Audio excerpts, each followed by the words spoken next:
Now you're going to pin or clip your collar to the body.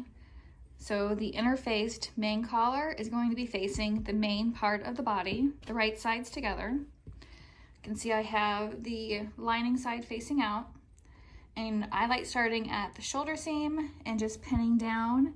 This will end at that corner, and since we clipped into the corner, we can spread that open and continue pinning across. So I pinned this from this shoulder seam down to this corner across the end, and now I'm just going to open up this corner, pivot the collar, and just continue pinning or clipping. I'm going to go ahead and match my shoulder seam and then the back collar. You will have to like flip this around a little to get this to get to the back where it needs to be. There are markings, notches on the pattern pieces. I forgot to transfer those there. That would make this a lot easier, but I'm gonna go ahead and match up the center here and just continue pinning all the way around. All right, I've got my collar all pinned, clipped on. I'm going to take this to the machine and just straight stitch it on.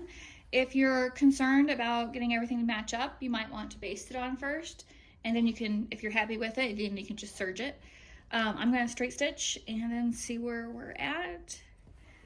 I did have some testers mention they had the most success when they stitched with the body side up instead of having the collar side up. That way they could see their stay stitching line and they knew where to pivot more easily. So that would be a good suggestion to try if you're a little nervous about this step. All right, I got that all straight stitched on. Turned out really well. There's a little pucker here, but I think I can get that out with a good iron. So you see how the edge of the neck collar comes right to that pleat. That's what we're going for. So now I'm just going to take this to my serger and clean up those edges. If you're not using a serger, you can use pinking shears or overcast stitch. You might consider clipping in, if you're not using a serger, clipping into this curve section so it lies a little nicer for you. But that's it. I also took out the basting stitch that was holding this pleat here, and I took out the basting stitch that was holding these overlap pieces.